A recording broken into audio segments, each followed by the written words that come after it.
Abra sua Bíblia no livro de Atos dos Apóstolos,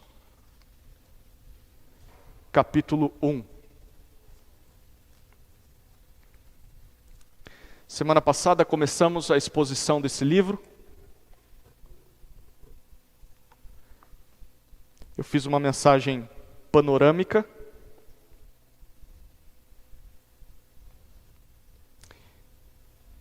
E hoje nós vamos entrar no capítulo 1 propriamente dito, e se Deus permitir, vamos estudar todo esse capítulo hoje. Atos, capítulo 1. Nós vamos lendo à medida que formos avançando no nosso tempo aqui. Atos, capítulo 1.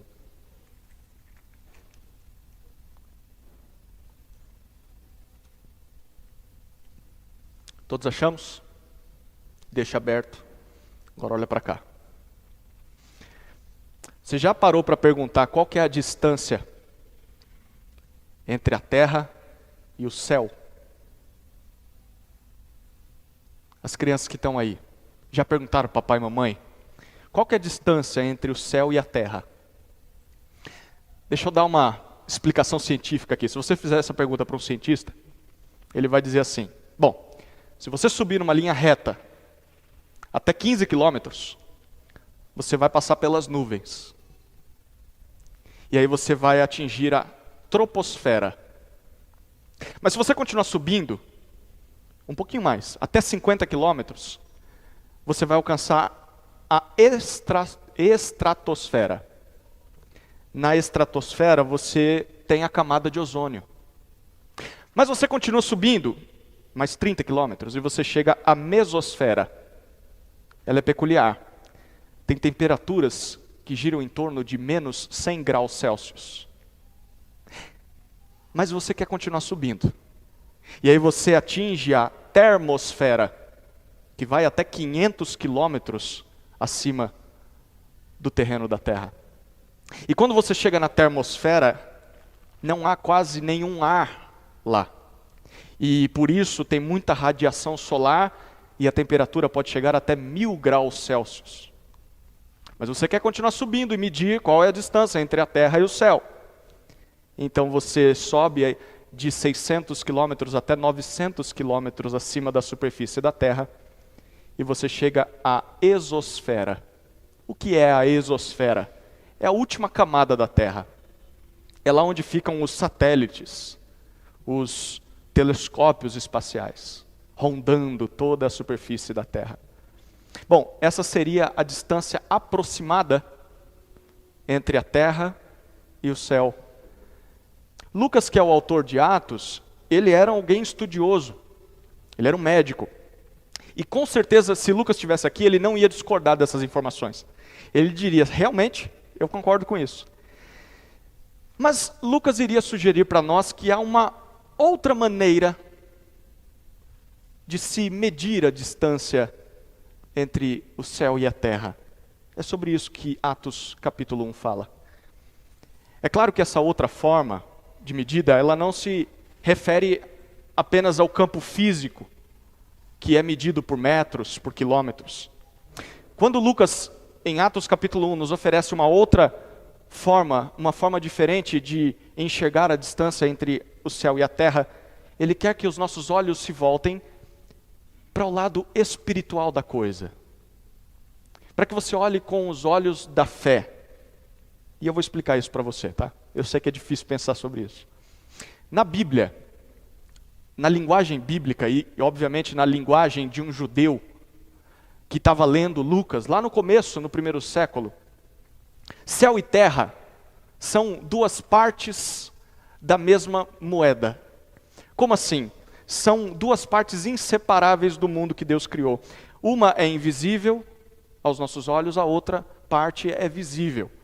A parte invisível é a realidade onde Deus está, que a Bíblia chama de céu. O céu não é lá em cima necessariamente, mas o céu numa linguagem bíblica é o ambiente espiritual onde Deus está. Ele não está lá longe, mas Ele está aqui, perto de nós, ao redor, em todos os cantos. Mas nós não vemos pelos olhos da carne. É onde Deus está, é onde habitam os seres angelicais. A segunda parte da criação é a terra. E a terra é aqui onde nós estamos. Você poderia chamar isso de o ambiente físico. É tudo aquilo que a gente pode tocar, tudo aquilo que a gente pode ver, desde aqui na terra até todo o cosmos, todo o universo. E conforme a Bíblia, Deus age tanto na realidade que nós vemos, quanto na realidade que nós não vemos.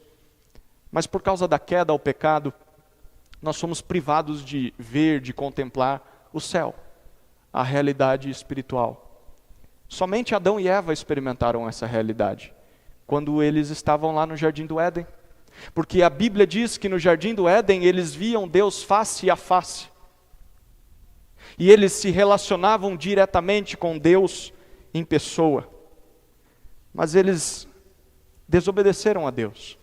E por isso foram privados de desfrutar dessa união. Ali, no jardim, céu e terra se uniam.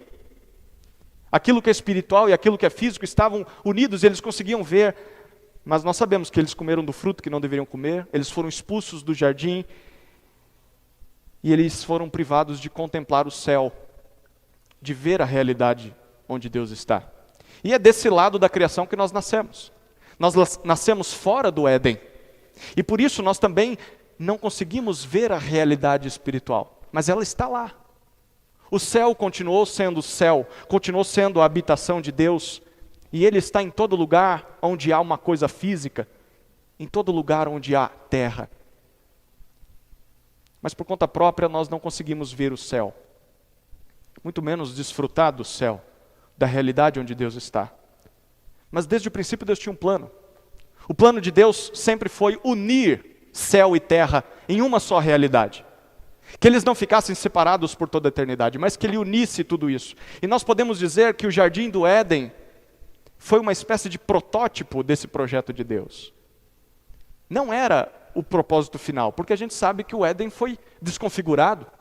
Eles pecaram e foram expulsos do jardim. E aí? Céu e terra nunca mais vão se unir? Não. O plano de Deus é que se unissem de uma forma perfeita e por todos sempre. Então, no Antigo Testamento, nós vemos Deus caminhando para colocar o seu plano em ação. Unir terra e céu.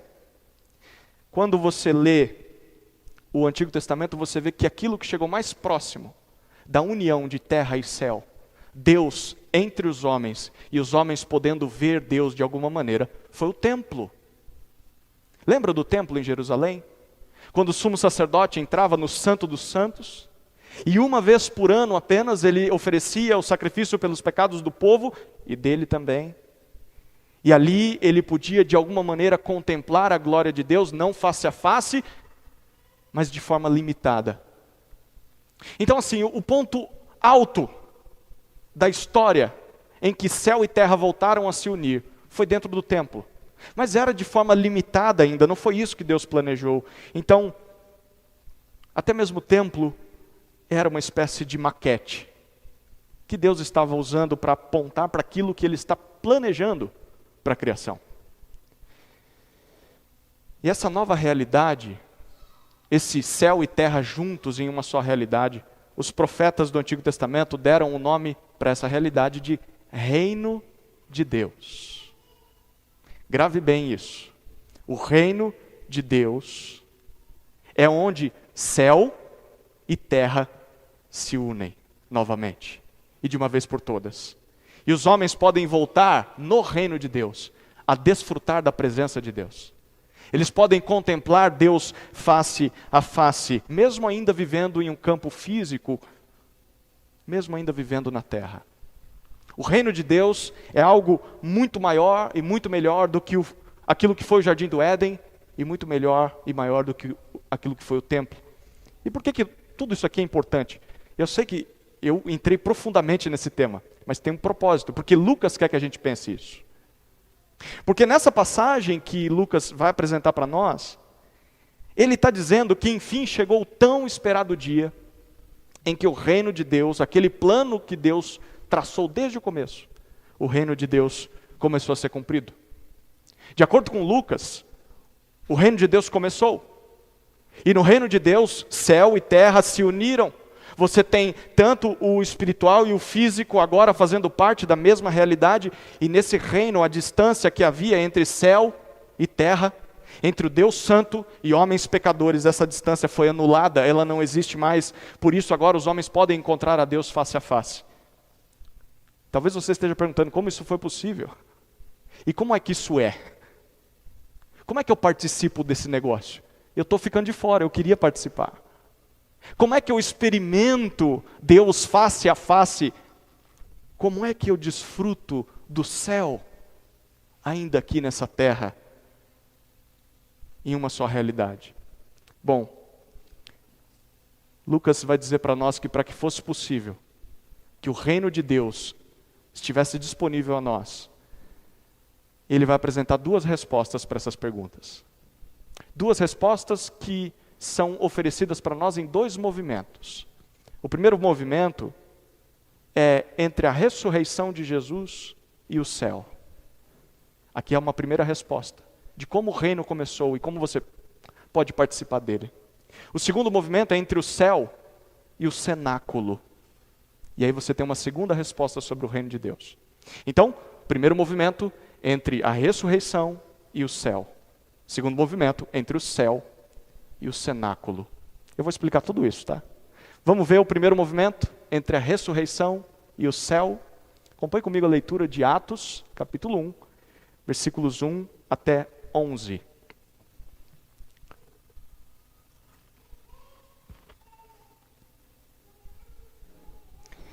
Escrevi o primeiro livro, ó Teófilo, relatando todas as coisas que Jesus começou a fazer e a ensinar, até o dia em que foi elevado às alturas, depois de haver dado mandamentos por meio do Espírito Santo aos apóstolos que tinha escolhido. Depois de ter padecido, Jesus se apresentou vivo aos seus apóstolos com muitas provas incontestáveis, aparecendo-lhes durante 40 dias e falando das coisas relacionadas com o reino de Deus. E comendo com eles, deu-lhes esta ordem: não se afastem de Jerusalém, mas esperem a promessa do Pai, a qual vocês ouviram de mim. Porque João, na verdade, batizou com água, mas vocês serão batizados com o Espírito Santo dentro de poucos dias. Então os que estavam reunidos com Jesus lhe perguntaram: será este o tempo em que o Senhor irá restaurar o reino a Israel? Jesus respondeu: não cabe a vocês conhecer tempos ou épocas que o Pai fixou pela sua própria autoridade. Mas vocês receberão poder ao descer sobre vocês o Espírito Santo, e serão minhas testemunhas, tanto em Jerusalém, tanto como em toda a Judéia e Samaria e até os confins da terra.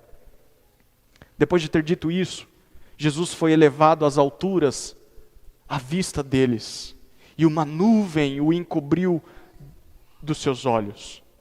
E estando eles com os olhos fixos no céu, enquanto Jesus subia, eis que 2 homens vestidos de branco se puseram ao lado deles e lhes disseram: homens da Galileia, por que vocês estão olhando para as alturas? Esse Jesus que foi levado do meio de vocês para o céu, virá do modo como vocês o viram subir. Até aqui a leitura do texto. Conforme nós vimos semana passada, esse aqui é o segundo livro escrito por Lucas a um tal de Teófilo. Teófilo era alguém que estava interessado a saber mais sobre Jesus. O primeiro livro que Lucas escreveu foi o Evangelho de Lucas. E lá nesse Evangelho, Lucas conta para nós as coisas que Jesus começou a fazer e a ensinar antes que fosse levado às alturas. E o versículo 3 diz para nós que dentro desse período, de pouco mais de 3 anos, o que mais chama atenção foram os últimos 40 dias. Os últimos 40 dias de Jesus na terra foram dias em que Jesus, depois que morreu, foi morto e foi sepultado. O texto diz que ele ressuscitou dentre os mortos e ele apareceu aos seus seguidores. E o versículo 3 diz que ele fez isso com provas incontestáveis. Já parou para pensar o quanto isso aqui é extraordinário?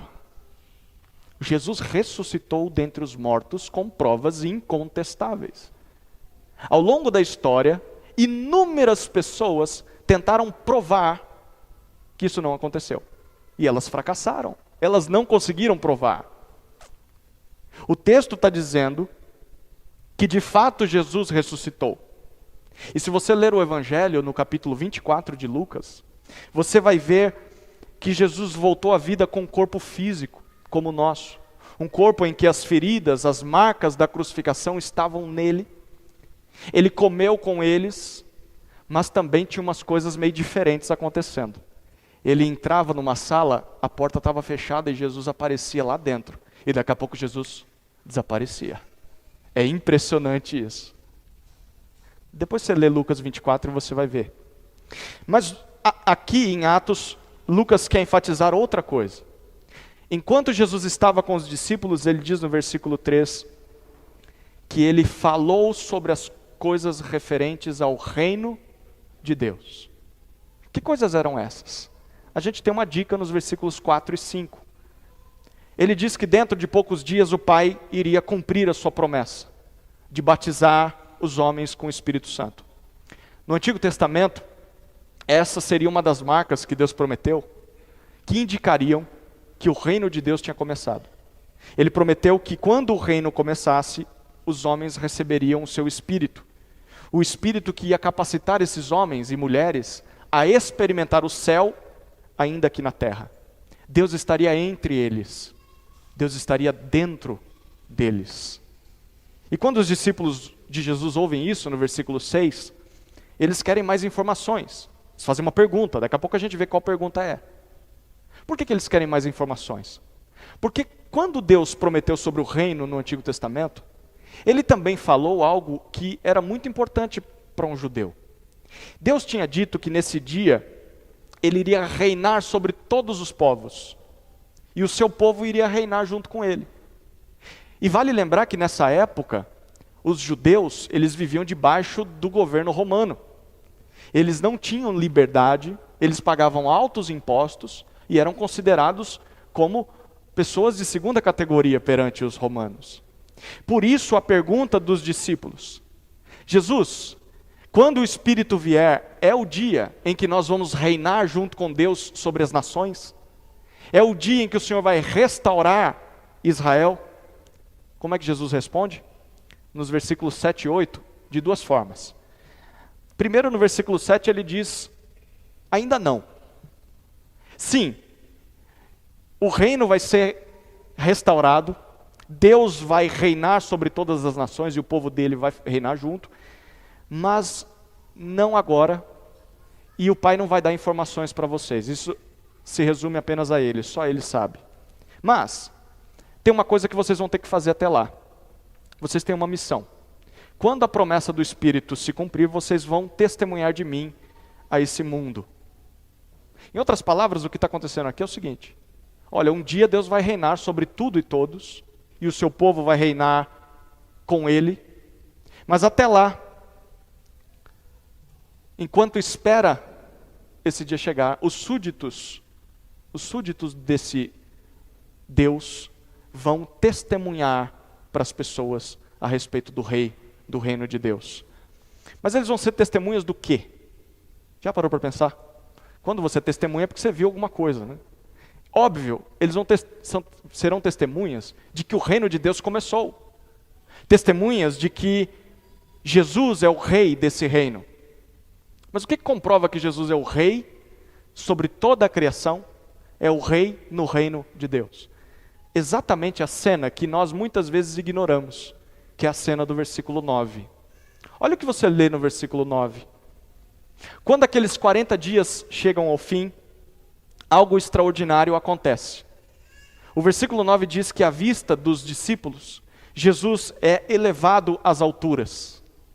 Jesus é elevado ao céu. Ele é elevado à realidade onde Deus está. E a prova disso é que uma nuvem encobre Jesus bem diante dos discípulos. Se você ler o Antigo Testamento com atenção, você vai perceber que toda vez que nuvem aparece, isso é sinal de que Deus está perto. Quando o povo peregrinava no deserto, lembra? Uma coluna de nuvem os protegia do sol e à noite ela queimava. Era a presença de Deus com o povo. Quando Isaías está no templo, no Santo dos Santos, ele vê Deus. O que acontece? O templo todo se enche de nuvem. Então, no Antigo Testamento, quando você vê nuvens relacionado com Deus, é indício de que Deus está presente naquele lugar. E como é que os apóstolos reagem a essa cena? Jesus entrando na realidade do céu. Versículo 10 nós vemos, eles ficam maravilhados, assim, boquiabertos, olhando para o céu. Que céu que eles estão vendo? Será que são as nuvens lá em cima? É o céu azul, são as estrelas? Não é necessariamente lá em cima. O céu que eles estão vendo é onde Deus está. Eles estão vendo a realidade espiritual que é como se tivesse se descortinado na frente deles, os olhos humanos conseguindo contemplar a realidade celestial. Eles estão vendo o que os anjos veem, eles estão vendo o que Deus vê, bem diante dos seus olhos. Por isso que eles ficam assim. E o que eles estão vendo no céu? Certamente eles estão vendo aquilo que Deus tinha prometido pelo profeta Daniel. Quando você lê Daniel capítulo 7, ele nos oferece uma imagem muito interessante.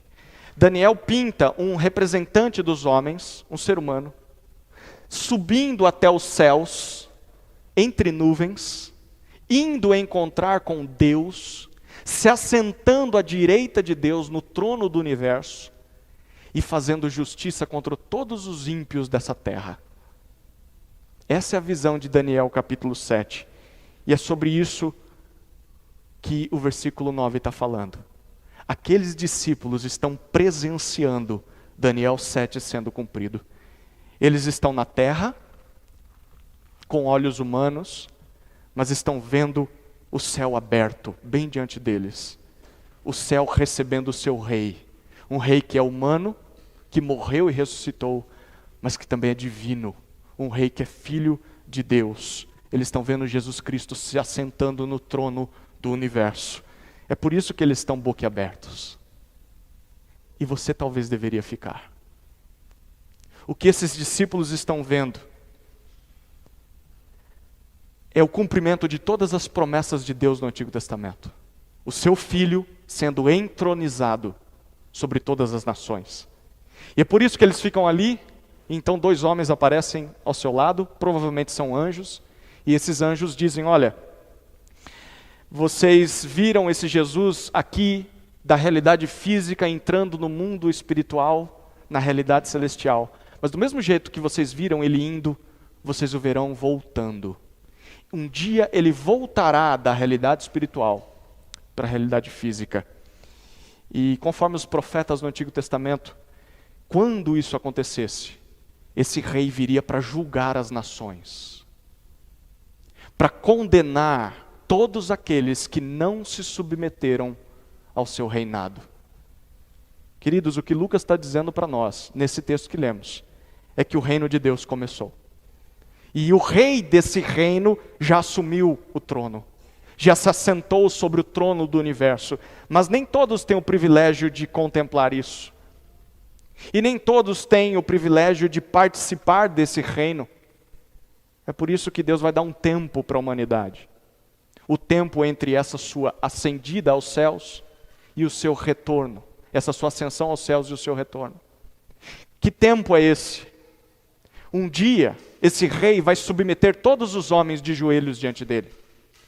Um dia, a força, mesmo que eles não queiram, eles vão ter que reconhecer que ele é rei. Mas até que esse dia aconteça, esse rei é tão bondoso, que ele vai dar um tempo para que essas pessoas voluntariamente se submetam a ele. Mas como é que essas pessoas vão ouvir que ele é rei? Como elas vão ouvir que o reino começou? É aqui que entra a vida dos apóstolos.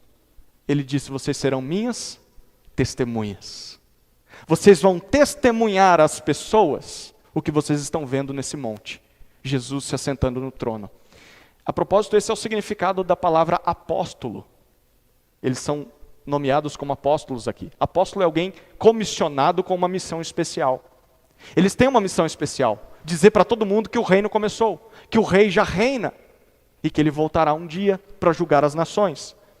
Aqueles homens viram o reino começar. Eles viram o céu se abrindo bem diante deles. Eles viram terra e céu unidos na mesma realidade. E então eles vão testemunhar disso para o mundo. antes que seja tarde demais. Para que as pessoas que os ouvirem se submetam ao rei antes que esse rei volte com ira, com furor. E eles só vão ser capazes de fazer isso se eles tiverem o Espírito Santo dentro deles, Deus com eles, para fazer essa missão. E é aqui que nós encontramos a primeira resposta sobre o reino de Deus. Entre a ressurreição e o céu, você tem uma promessa. A promessa de que os súditos do Rei Jesus vão ser capacitados com o Espírito Santo para serem testemunhas de que o reino começou. O reino já começou, o céu já recebeu o seu rei, esse rei veio da terra e se assentou no trono celestial, e esses súditos vão reinar com ele por toda a eternidade. Mas até lá eles têm uma missão. Nós temos uma missão: testemunhar desse reino para as pessoas que nós encontrarmos. Portanto, ao invés de, como os apóstolos, nós ficarmos focando somente em como vai ser maravilhoso um dia nós nos assentarmos ao lado de Deus no trono e vermos todos os nossos inimigos, todos aqueles que nos causaram injustiças, vemos todas as pessoas ímpias desse mundo sendo castigadas. Sim, isso vai acontecer. Mas os apóstolos estavam olhando só para esse dia. Nós deveríamos olhar para esse dia sim, mas não ficar só olhando para esse dia. Nós deveríamos olhar para a missão que nós temos hoje, antes que esse dia chegue, que foi o que Jesus disse para os discípulos. Não compete a vocês ficar pensando quando é que vocês vão reinar. Enquanto vocês não reinarem, vocês têm uma missão. A missão de ir até essas pessoas que vocês querem que Deus exerça justiça, e ir até essas pessoas e testemunhar para elas do reino de Deus, de que Jesus é o rei desse reino, e que elas devem se arrepender dos seus pecados, para não serem destruídas por ele. Aí talvez você diga assim: você não sabe como é minha vida, você não sabe as pessoas que eu tive de lidar na minha história até aqui. As pessoas com quem eu convivo, elas não merecem essa chance. Elas não merecem a chance de ouvir que há esperança, de que um dia elas podem encontrar Deus face a face perdoadas. Elas não merecem, elas merecem justiça. Tudo bem, você pode pensar assim, mas se você for honesto, é difícil ser honesto. Se você for honesto, você vai chegar à conclusão de que você também não merecia. Você não merecia a segunda chance. Jesus te deu. Jesus te deu a oportunidade de conhecê-lo antes que ele voltasse. Eu e você éramos tão cegos e tão maus quanto os ímpios dessa terra. Então, se eles estão nessa condição e nós fomos alcançados pela misericórdia de Jesus, nós temos uma missão. A missão que é clara. Deus quer oferecer para elas a mesma chance que ele ofereceu para nós, antes que o rei dele retorne. Então, nesse trabalho, ele quer nos usar como testemunhas de que Jesus ascendeu aos céus, de que Jesus está no trono do universo. É claro, isso só vai fazer sentido na nossa vida se nós já participamos do reino de Deus. Então aqui eu preciso fazer uma pergunta para você, e você precisa ser sincero consigo mesmo. Você já é um cidadão do reino de Deus? Tem certeza? Se esse Jesus que foi ao céu voltasse agora, de que lado você ficaria? Você seria levado para a realidade celestial ou ficaria para ser julgado? É necessário que você se submeta ao rei, antes que ele volte. Não fique esperando, porque pode ser antes que eu termine esse sermão. Jesus pode voltar antes que esse culto acabe. E se você não se submeteu a ele ainda, só haverá uma realidade para você: juízo. Você deve participar desse reino. Você deve dar ouvidos ao Rei Jesus. É isso que nós temos entre a ressurreição e o céu. Nós temos uma promessa. A promessa de que o Espírito Santo vai nos capacitar a testemunharmos do Rei Jesus a esse mundo. É com essa missão que nós deveríamos nos preocupar. Individualmente, como igreja. Ser testemunhas de que Jesus é Rei. E Ele um dia vai voltar. Mas o que nós vemos na segunda resposta sobre o reino. O que nós vemos entre o céu e o cenáculo? Vamos ler o texto, versículos 12 até 26.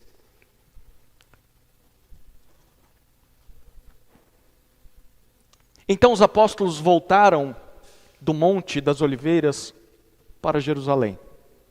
A distância até a cidade é de cerca de 1 quilômetro. Quando entraram na cidade, subiram para o cenáculo, onde se reuniam Pedro, João, Tiago, André, Filipe, Tomé, Bartolomeu, Mateus, Tiago, filho de Alfeu, Simão, o Zelote, e Judas, filho de Tiago. Todos estes perseveravam unânimes em oração com as mulheres, com Maria, mãe de Jesus, e com os irmãos dele.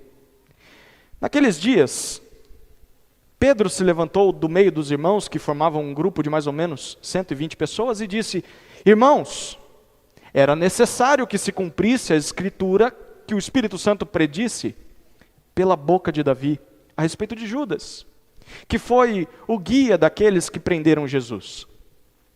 Ele era um dos nossos e teve parte nesse ministério. Ora, este homem adquiriu um campo com o preço da iniquidade e, caindo de cabeça, rompeu-se pelo meio e todos os seus intestinos se derramaram. Isto chegou ao conhecimento de todos os moradores de Jerusalém, de maneira que em sua própria língua esse campo era chamado de Aceldama, isto é, campo de sangue. E Pedro continuou: porque está escrito no livro dos Salmos: fique deserta a sua morada, e não haja quem nela habite, e que outro tome o seu encargo.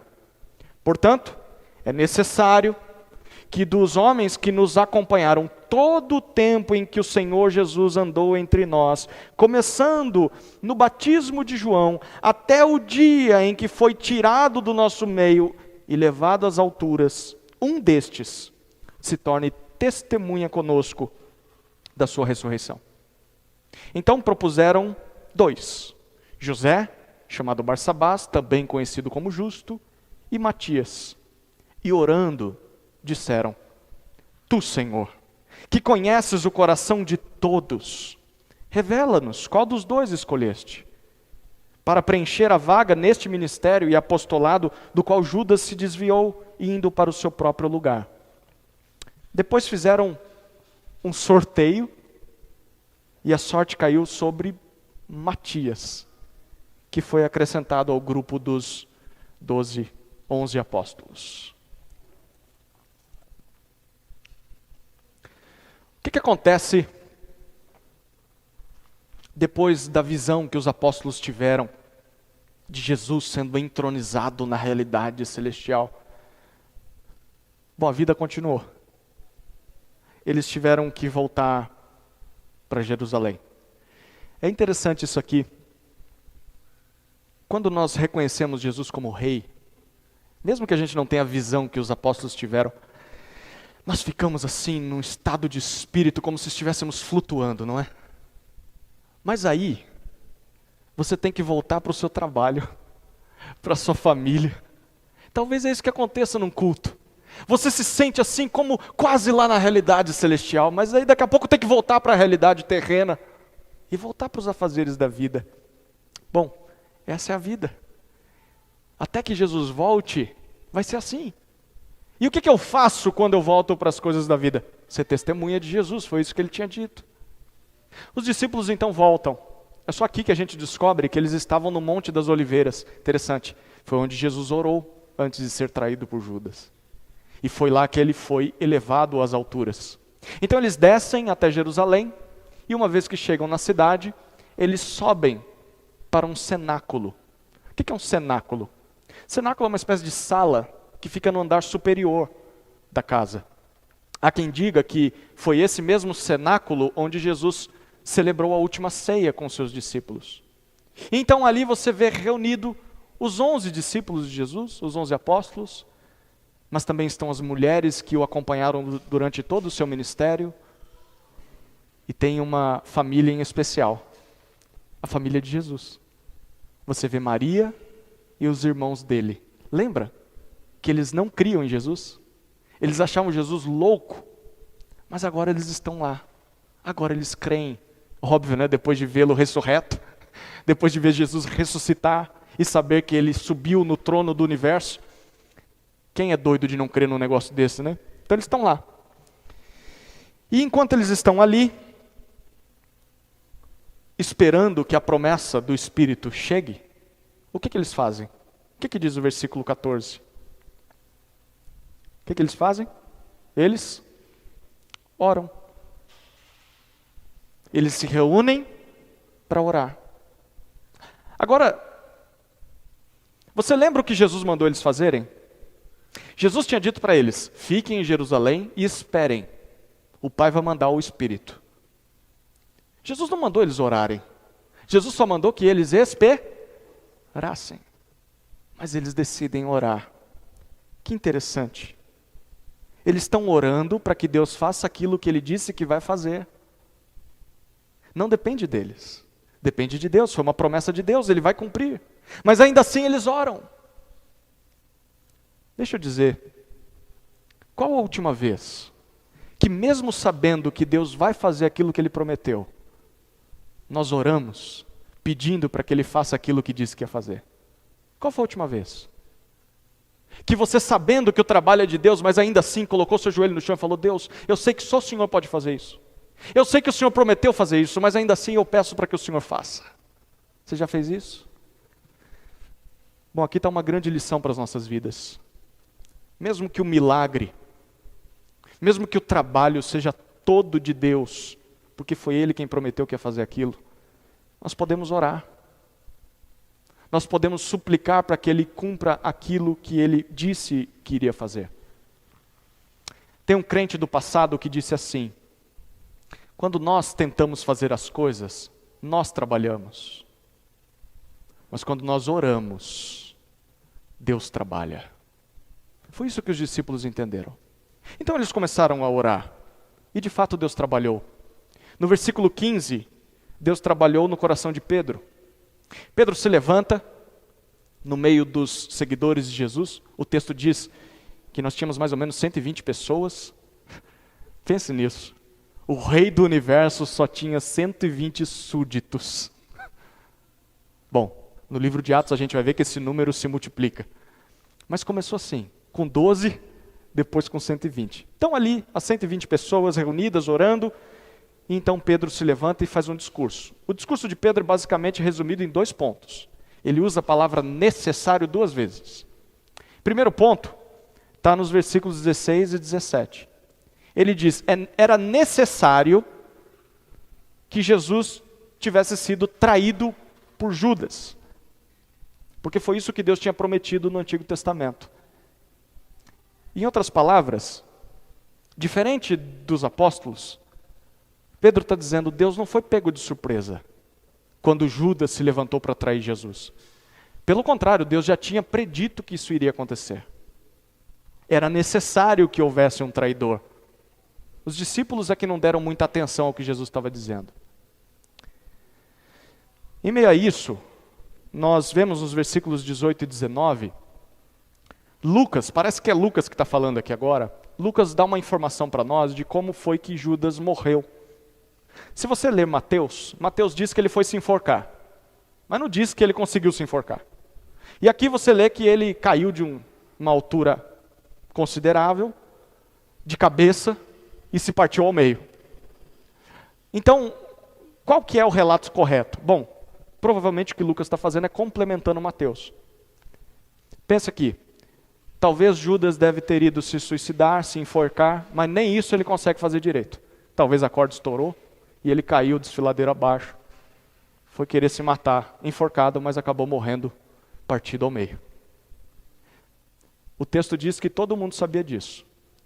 Lucas estava escrevendo para gente que viveu aquilo.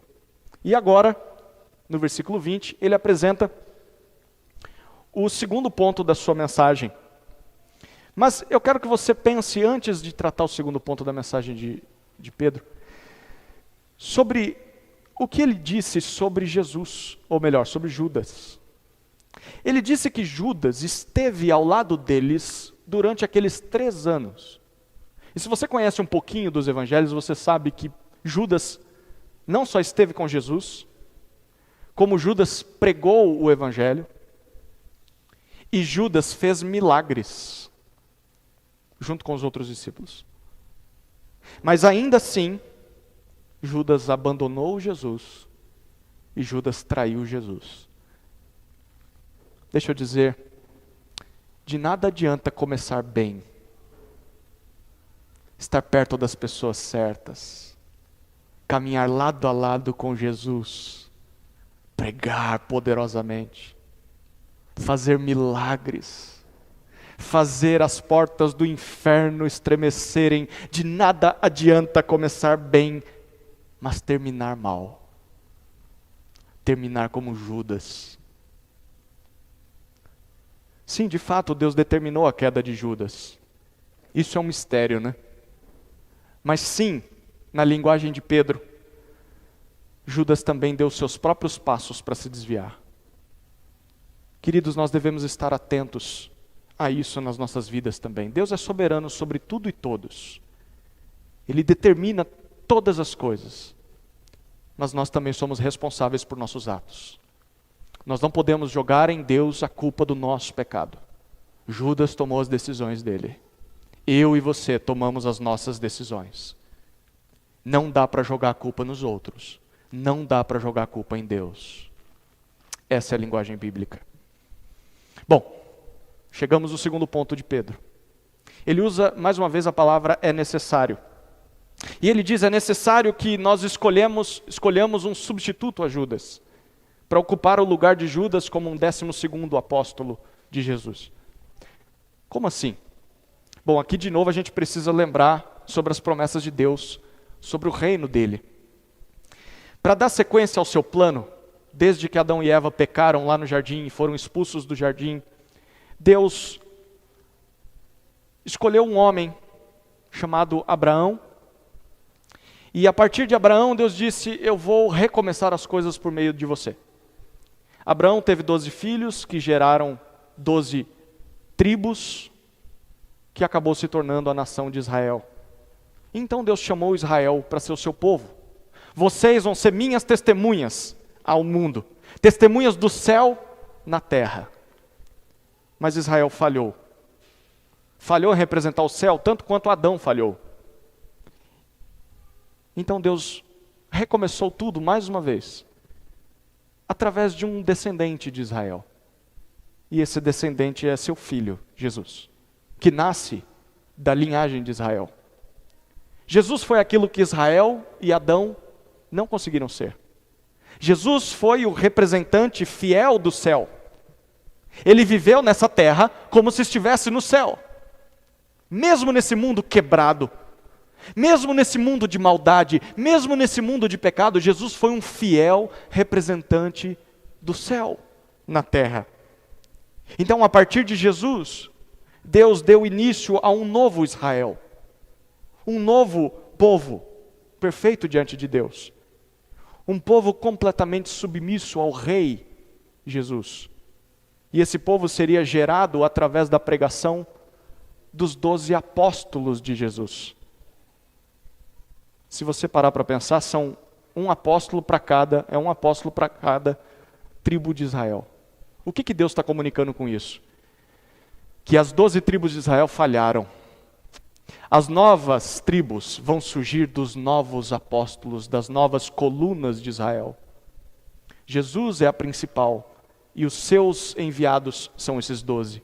E a partir da pregação desses 12, eu vou chamar o meu novo povo, composto tanto de gentil quanto de judeu. Quem der ouvidos à mensagem dos 12 apóstolos vai participar do meu reino.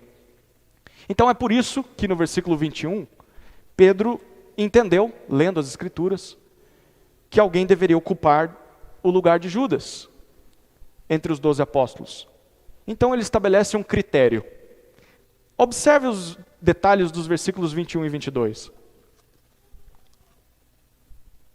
Para ser apóstolo de Jesus, quem dera os apóstolos de hoje, né? Eu estou dizendo apóstolos de hoje entre aspas, tá? Quem dera os apóstolos de hoje em dia lessem esse texto. Eu acho que muitos nem leem a Bíblia, mas se lessem, todos eles seriam desqualificados. Porque para ocupar o lugar de Judas, era necessário que a pessoa se enquadrasse em duas qualificações. Primeira, Pedro diz que era necessário que ele estivesse com os discípulos de Jesus durante os 3 anos de ministério, desde o batismo de João. E segunda, era necessário que ele tivesse testemunhado Jesus sendo recebido pelos céus, depois da ressurreição dele. É um crivo bem alto, né? Quem pode se enquadrar aqui? Eu não conheço ninguém que tenha mais de 2000 anos de idade e que viveu tudo isso aqui. Você conhece algum apóstolo de hoje em dia assim? Acho que não, né? Bom, então não deveria ser chamado de apóstolo, não nesses termos. O texto diz para nós, a partir do versículo 23, que só 2 pessoas se enquadram: José e Matias. Então, se tem 2, por que a gente não escolhe os 2, né? Ao invés de só 12 apóstolos, vão ter 13 apóstolos, não é melhor? Não. Porque são 12 tribos de Israel sendo representadas pelos 12 apóstolos. É isso que Deus sempre quis. Então, dentre os 2, um vai ficar de fora. Vai ser só um deles. Ok. E como é que eles vão decidir algo tão importante assim, né? Deve ter feito uma assembleia que durava horas para decidir. Não, eles pegam umas pedrinhas, sorteiam e dizem: você tem mais pedrinhas que ele, então vai ser você. E assim eles escolhem Matias, e o texto diz para nós que Matias foi colocado como o 12º apóstolo no lugar de Judas. Mas por que eles aceitam uma decisão feita por sorteio? A resposta está naquilo que nós vamos encontrar entre o céu e o cenáculo. O que há entre o céu e o cenáculo? A proximidade. Entre o céu e o cenáculo, a proximidade. Como assim? Você reparou no detalhe do versículo 24? O versículo 24 diz que eles oraram ao Senhor. No versículo 21, Pedro chamou Jesus de Senhor. Então o que eles estão fazendo no versículo 24, antes de tomar a decisão entre José e Matias, eles estão orando a Jesus. E eles estão pedindo para que Jesus revele para eles quem Jesus escolheu para ocupar o lugar de Judas. E por meio daquele sorteio, era assim que no Antigo Testamento, eles entendiam que Deus revelava a sua vontade. Então por meio daquele sorteio, Jesus iria responder à oração deles. Mas essa é a única vez na Bíblia, ou melhor, no Novo Testamento, que você vê alguém decidindo alguma coisa por sorteio. A partir daqui não mais. Por quê? Porque no capítulo 2 de Atos, o que vem para os discípulos? O Espírito Santo. E a partir dali, o Espírito Santo mostra para eles qual que é a vontade de Deus. Eles não precisam mais fazer sorteios. Então esquece de fazer sorteio, tá? Para decidir a vontade de Deus. Não faça isso não. Ore ao Senhor e obedeça a palavra, é melhor. Naquele momento eles fizeram isso. Por que eles fizeram isso? Porque entre o céu e o cenáculo está a proximidade de Jesus aos seus discípulos. Aquele mesmo Jesus que tinha acabado de ir para a realidade espiritual, estava ativo desse lado da realidade. Estava ativo aqui nesse mundo físico. Jesus não só ouviu a oração espiritual daqueles homens, como Jesus respondeu aquilo por meio de um sorteio físico. Sabe o que tudo isso significa? Significa que em Jesus, o céu e a terra, eles se unem de forma perfeita. De uma forma como o Éden e o templo nunca conseguiram fazer. Em Jesus, nós vemos o céu ativo nessa terra. E nós vemos as orações feitas nessa terra chegando até o céu. E o céu respondendo essas orações. Em Jesus, o céu veio até a terra. E como é que nós desfrutamos de tudo isso? Como é que nós desfrutamos dessa união? Bom, a resposta é óbvia. O que os discípulos fizeram para desfrutar dessa união? Eles oraram. Para se aproximar do rei, aqueles homens e mulheres oraram. Querido, é como se, ao orar, os céus se descortinassem novamente diante deles, e eles pudessem ver Jesus sentado no trono e falar com Jesus face a face, como se Jesus estivesse próximo deles. E parece que é isso que Lucas quer nos comunicar nesse segundo movimento. Do céu, da realidade de Deus, Jesus se faz presente entre nós aqui na terra, lá no cenáculo, onde nós vivemos, através da oração dos apóstolos. Quando os apóstolos oram, o céu toca a terra. O céu responde à oração da terra. Isso significa que se nós participamos do reino de Deus, e se nós desejamos estar próximos do nosso Rei, mesmo que nós ainda vivamos nessa terra, distantes do nosso Rei, nós podemos sempre encontrar o nosso Rei do nosso lado, aqui pertinho, quando nós oramos. Quando nós nos colocamos de joelhos e clamamos ao Senhor Jesus, o céu se abre e Jesus se coloca do nosso lado, trazendo o céu até essa terra. Mas deixa eu dizer para você, o oposto também é verdade. Quanto menos nós orarmos a Jesus, quanto menos nós nos dobrarmos em oração, menos acesso nós teremos ao céu na terra. E nós estaremos cada vez mais distantes da vontade de Deus, de fazer aquilo que Ele quer. Quanto menos nós orarmos, mais perdidos, como os pagãos desse mundo nós estaremos. Quanto menos nós orarmos, mais nós vamos viver como se não tivéssemos Deus, como se não tivéssemos esperança. Portanto, se você quer sentir Jesus pertinho, se você quer experimentar o céu pertinho de você, ore. Ore a Jesus.